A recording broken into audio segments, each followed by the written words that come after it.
Hey, I'm Brad Chad Porter with Thursdays Don't Suck at the Speakeasy. You're watching Uncovering Oklahoma.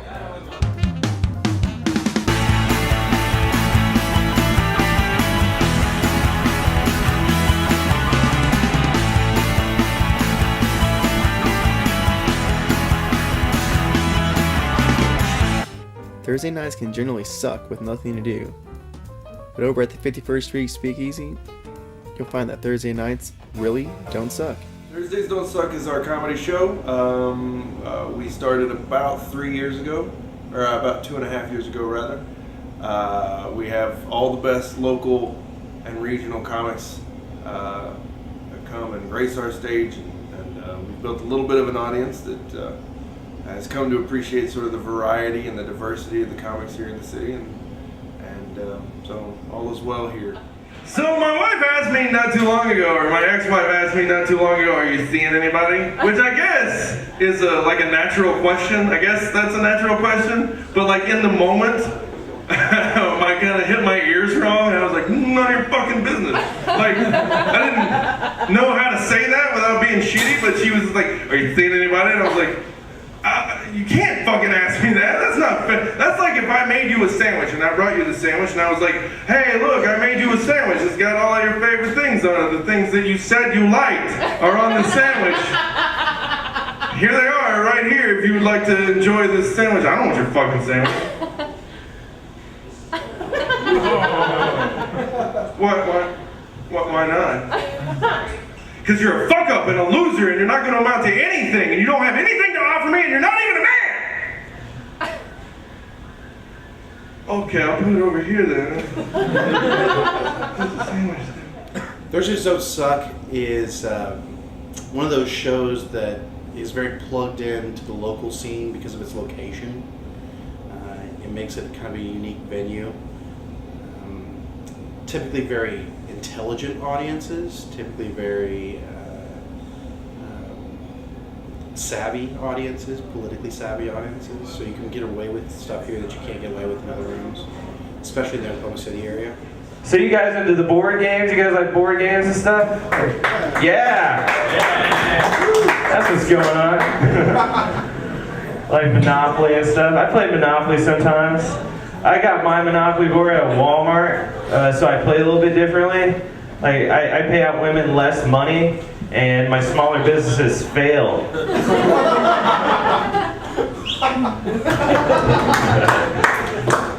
I also got a knockoff version called Communist. Everybody starts out with one side of the board. You keep landing in jail. Yeah. I got a Communist Twister. It's all red dots. Pretty much just stand in line for bread.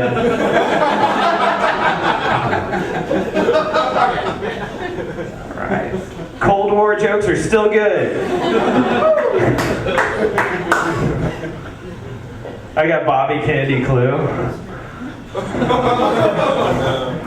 No matter how many times you play, it's always Sir Han in the kitchen with a revolver. Anywhere across the country, the open mics you have are going to be are going to limit you by the amount of time they give you, the size of the crowd they have. You know, like if it's a different bringer show, like there are all kinds of restrictions for the open mics, places where you can try to go to get material worked out and that kind of stuff. And here in the city, the Looney Bin gives you 4 minutes every other week. You can't go on consecutive weeks in a row. So,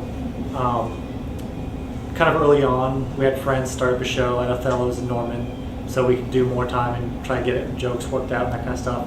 And we were trying to find something here so we didn't have to commute back and forth. So, at least for the founders and people who like perform regularly, the Speakeasy is just a great place to kind of build your own audience and work out material at the exact same time.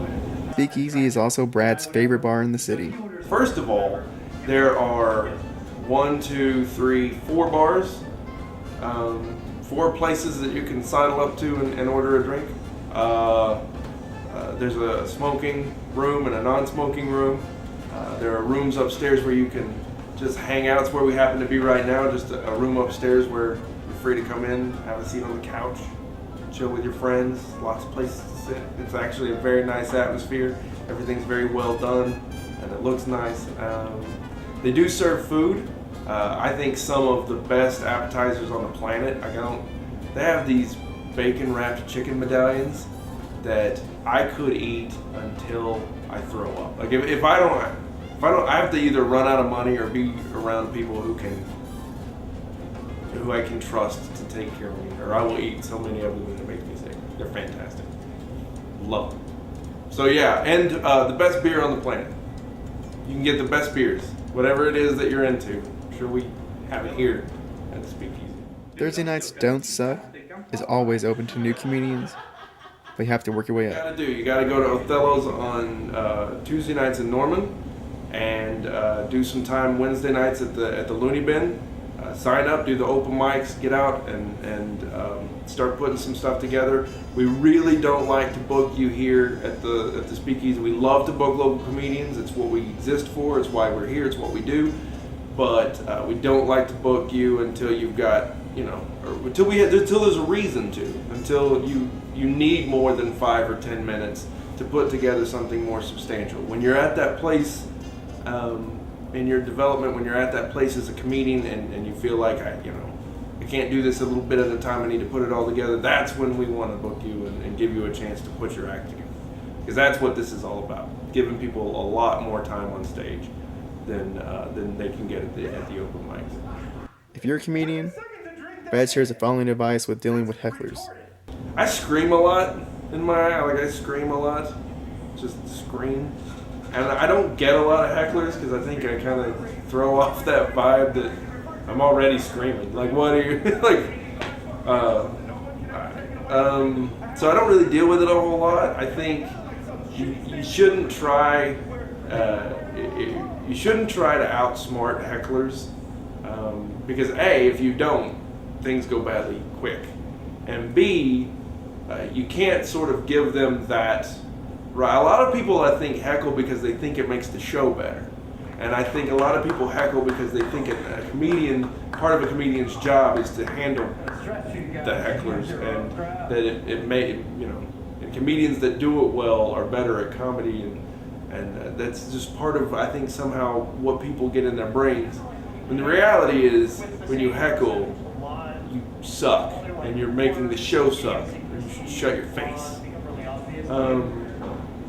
So I don't know, I don't know what I would say. Don't try to outsmart them, just tell them to shut up. Put it into it as quickly as you can, and if you have to be nasty about it, be nasty about it. I'll tell you the story though, the best thing I've ever heard someone say in response to a heckler, and I don't know how you have to, James Nim is a local stand-up comedian, and he told a joke, and in response to the joke, there was a lady in the audience who went, wah, wah, and his face got all hard really fast, and he looked out of the audience. He was like, really?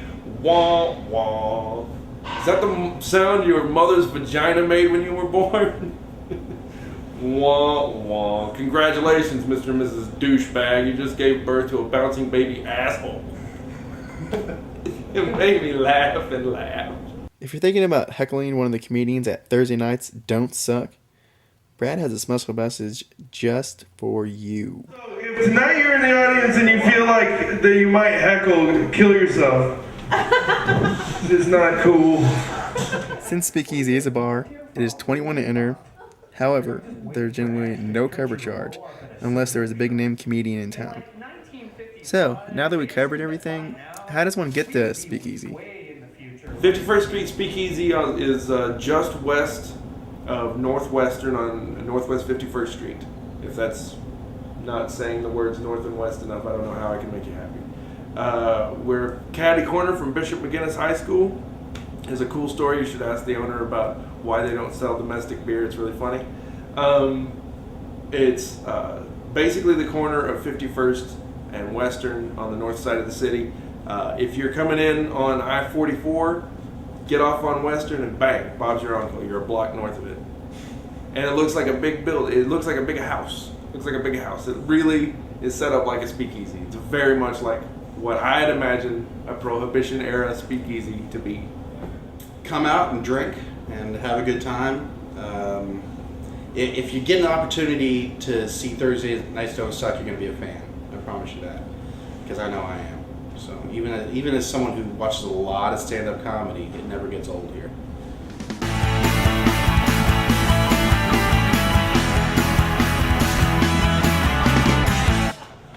I'm kind of tired of these, like, the signs for all these, like, how to, like, adopt these pets signs, like, all over the state. It's like, hey, this beautiful creature is going to be killed in 30 seconds. They're like billboards all over the fucking place. And they're trying to, like, you know, the people who work at the animal shelters don't enjoy killing animals. You know, it's just, there's a problem. They can't, obviously, keep all these animals, so they got to do something with it. Like, these billboards are making you think the people that work at the shelters are beating dogs to death with cats. They're not doing that, okay? You know what? Instead of, here's how you solve the fucking problem. Use the money you spend on all these fucking billboards and build a shelter yourself, you assholes. Fuck that. You love them so goddamn much, you take them. You know? It's like. And then, like, the ads that are like they put in the paper aren't any better. It's like, hey, this is Fluffy. Fluffy's a calico who's 5 years old. She likes catnip and taking naps. You know, it's like, listen, Fluffy. They're gonna murder you. Should you be making demands?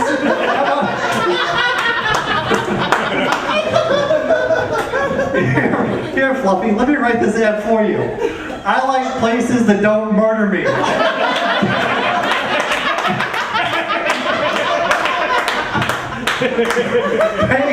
Pay the $10 and get me the fuck out of here.